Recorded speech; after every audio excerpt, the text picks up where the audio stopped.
हसन तारिक जी, अभी तक जो सेना की भूमिका रही है, क्या जो स्टूडेंट्स हैं या आप लोग हैं जो बांग्लादेश में रह रहे हैं इस वक्त, उससे सेटिस्फाइड हैं जो भूमिका अब तक निभाई है सेना ने? क्योंकि कई सवाल सेना को लेकर भी उठ रहे हैं अलग अलग जगहों पर।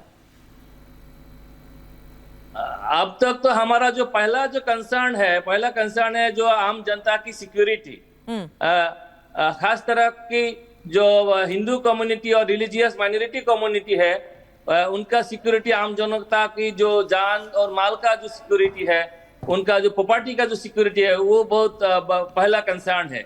तो उस पर पब्लिक का कुछ खेद है, बहुत खेद है, क्योंकि जो सिक्योरिटी अभी तक स्टेबल नहीं हुआ। पीपल, आम जनता डर में है, क्या होगा क्या नहीं होगा वो समझ नहीं पाता है। I am sorry for my poor Hindi, क्योंकि जो यहाँ पर जो आम जनता है, पहला कंसर्न है उनका सिक्योरिटी, जनता की सिक्योरिटी। सो सिक्योरिटी के बिना कुछ नहीं बनेगा। लॉ एंड ऑर्डर का जो स्थिति है वो बहुत अभी तक हुआ नहीं। सो इसीलिए लॉ एंड ऑर्डर सिचुएशन, जनता की सिक्योरिटी, माइनॉरिटी का सिक्योरिटी, ये बहुत बड़ा कंसर्न है अगला गवर्नमेंट के लिए। हसन तारिक जी, आप एक वकील हैं, लीगल तौर पर क्या कदम और उठाए जा सकते हैं? क्योंकि हम ये भी देख रहे हैं वहां पर कि प्रधानमंत्री के घर के भीतर, जब शेख हसीना प्रधानमंत्री थी, इस्तीफा दिया, छोड़ के देश भागी, उसके बाद घर के भीतर लोग घुस गए। तो लीगल तौर पर क्या कदम उठाए जाएंगे उन लोगों के खिलाफ जिन्होंने लूटपाट को अंजाम दिया है? वहां कहा जा रहा है हिंदू महिलाओं को, हिंदुओं को टारगेट किया जा रहा है, उसको लेकर क्या कोई स्टेप उठाए जाएंगे कि कम से कम महिलाओं की सुरक्षा सुनिश्चित की जा सके?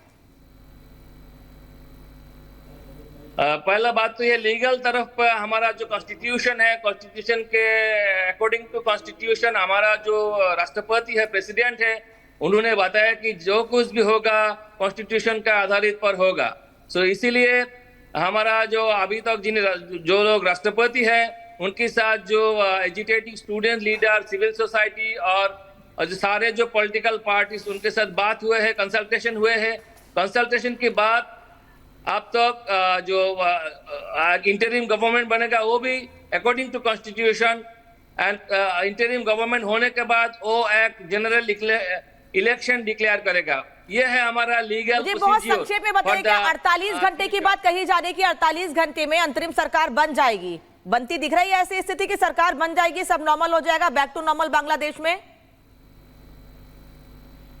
ऐसा स्थिति में तो इंतरिम सरकार बहुत जरूरी है, क्योंकि इस स्थिति में बहुत तोड़फोड़ हो रहा है,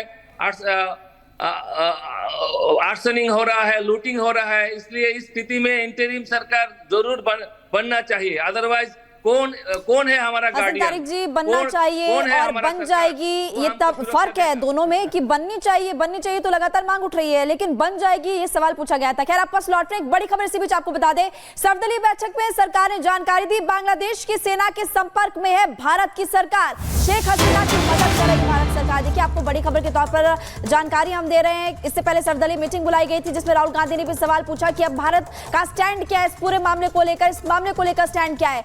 अब सर्वदलीय बैठक से खबर, बांग्लादेश की सेना के संपर्क में भारत सरकार, और ये भी आपको लगातार बता रहे कि शेख हसीना के समर्थन में भारत सरकार। सर्वदलीय बैठक में सरकार ने इस बात की जानकारी दी। कुछ तस्वीरें भी इस वक्त आपकी टीवी स्क्रीन पर आप देखिए, कैसे वहां पर तोड़फोड़ की गई, दुकानों को आग के हवाले किया गया, गाड़ियां तोड़ी गई है।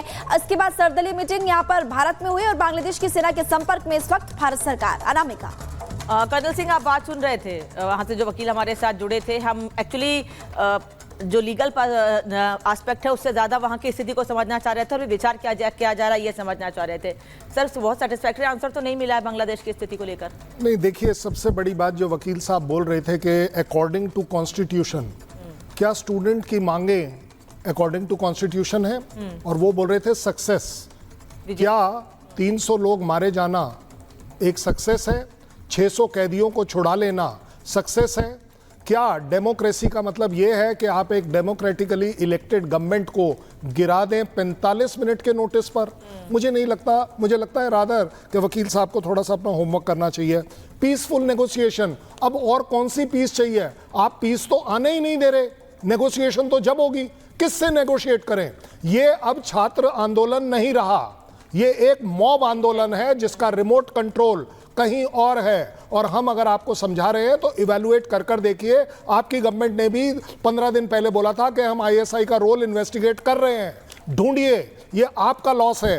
आपने बोला है सिक्योरिटी ऑफ पीपल। अरे security of country is top most. अगर आपकी कंट्री सिक्योर है तो लोग अपने आप सिक्योर हो जाएंगे। माइनॉरिटीज से रिलेटेड अगर हम बात करते हैं आपसे, तो माइनॉरिटीज सारी होनी चाहिए। ये टारगेटेड अटैक, हिंदूज को कंडेम क्यों नहीं करते आप? ये आपका भी फर्ज है कि अगर आप टीवी पर आकर बोलते हैं, एक अच्छी बात बोलें, अपने देश के लिए इज्जत कमाएं। मैं आपको कहता हूं, आपने बोला है इंटरिम गवर्नमेंट तो आपके यहां हो ही नहीं सकती। कॉन्स्टिट्यूशन को अमेंड कर दिया था आपने, अब आप फिर से लगा रहे हैं। इसलिए मैं कहता हूं कि यहां पर आ जाता है आर्मी का रोल। क्यों? क्योंकि आर्मी अगर इसे चाहती तो कंट्रोल कर सकती थी 10 दिन पहले, 5 दिन पहले। ये कोई तरीका नहीं हुआ कि आप सडनली आए और बोलते हैं 45 मिनट में चलिए जी, अब हम देख लेंगे। आप वाजिब सवाल पूछे शैलेंद्र सर, लेकिन इसी बीच आपको रोक रही हूँ। एक बड़ी खबर सामने आ रही है बांग्लादेश पर। दोपहर 3:30 बजे लोकसभा में डॉक्टर अजय शंकर बयान देने वाले। देखिए, आपको लगातार बता रहे हैं कि मीटिंग हुई है और उसमें तस्वीरों में आपने देखा भी था कि राहुल गांधी और सभी दल मौजूद थे। विदेश मंत्री डॉक्टर अजय शंकर भी शामिल हुए थे। और अब आपको ये भी जानकारी दे रहे हैं कि संसद को अब विदेश मंत्री जानकारी देते हुए नजर आएंगे, क्योंकि इस पूरे मामले को लेकर हम लगातार देख रहे हैं कि विदेश मंत्री डॉक्टर अजय शंकर नजरें। अनामिका, तो एस जयशंकर दोपहर 3:30 बजे संसद में बोलेंगे। मेजर जनरल दत्ता, विदेश मंत्री आज इस पर बोलने वाले हैं। बैठक भी हुई है, कल राहुल गांधी ने भी मुलाकात की है। भारत का स्टैंड क्या रहेगा, सबकी नजरें हैं इस पर, क्योंकि श्रीलंका को लेकर, पाकिस्तान को लेकर भारत की स्थिति हमेशा से क्लियर रही है कि क्या करना है हमको। श्रीलंका को लेकर भी हमें कभी मदद होगी तो हम बन पड़ेगी करेंगे। बांग्लादेश की मदद तो कर रहे हैं, लेकिन अब आगे क्या? देखिए, ऐसा है कि जहाँ तक भारत का सवाल है, भारत का जो अगर मैं ऑफिशियल स्टैंड बोलूँ तो ये बांग्लादेश का इंटरनल मैटर था। इंटरनल मैटर में वो किस प्रकार उसको हैंडल कर पा रहे हैं, उसके अंदर अगर भारत मदद कर सकता तो हम मदद करेंगे।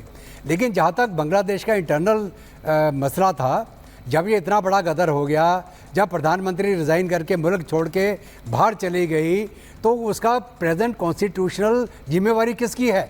वहाँ के राष्ट्रपति शहाबुद्दीन, जो सुप्रीम कमांडर आर्म्ड फोर्सेस के, पूरी आर्म्ड फोर्सेस, जो आर्मी, नेवी, एयरफोर्स है बांग्लादेश की, और उनके साथ में जो पुलिस। अगर अभी तक अराजकता वहाँ पे काबू नहीं आई है, ये एक फेलियर है पूरे इंस्टीट्यूशन का, पूरी बांग्लादेश के सिस्टम का, कि क्यों नहीं राष्ट्रपति ने चार्ज लिया, क्यों नहीं आर्मी ने एकदम तुरंत, चाहे वो टेम्पररी मार्शल लॉ लगाएं, यहाँ कोई इमरजेंसी सिचुएशन डिक्लेयर करें, और जितने उग्रवादी हैं या जो दंगा फसाद कर रहे हैं उनको बोले कि आप वापस चले जाए, नहीं तो आर्मी एक्शन लेगी। कैसे एक आर्मी इंतज़ार करेगी लूटपाट चलते हुए, अराजकता फैलते हुए, माइनॉरिटीज़ के ऊपर हमले होते हुए, पुलिस स्टेशंस के ऊपर हमले होते हुए, जेलों के अंदर कैदियों को छुड़ाते हुए, बाद में उनको कौन संभालेगा? तो ये एक बहुत बड़ा फेलियर रहा है बांग्लादेश के अंदर एक नेशनल लेवल में, कि क्यों नहीं उनके आर्म्ड फोर्सेस इसको कंट्रोल कर पाए, क्यों उन्होंने इस सिचुएशन को यहाँ तक आने दिया। और जहाँ तक भारत का सवाल है और हमारे जो फॉरेन मिनिस्टर हैं उनका सवाल है, वो यही पूरी जानकारी देंगे कि ये जो घटना घटी, ये घटना घटने के पीछे क्या क्या बड़े कारण हैं और हमको उससे क्या सीख लेनी है। जियो पॉलिटिक्स के अंदर आपके जो नेबरहुड में एक तरफ पाकिस्तान, एक तरफ चीन, उसके अलावा बड़ी शक्ति। सर यूके दत्ता जी, सर आपके पास फिर से लौटेंगे, जरा बांग्लादेश में क्या हो रहा है इस पर सभी जानना चाहते हैं। और सीधे बांग्लादेश से हमारे साथ हसन तारिक चौधरी साहब जुड़ चुके हैं, जो वहां पर लॉयर है, सीनियर लॉयर है। सर आपसे ही जानना चाहती हूँ, अब कैसे चलेगा बांग्लादेश?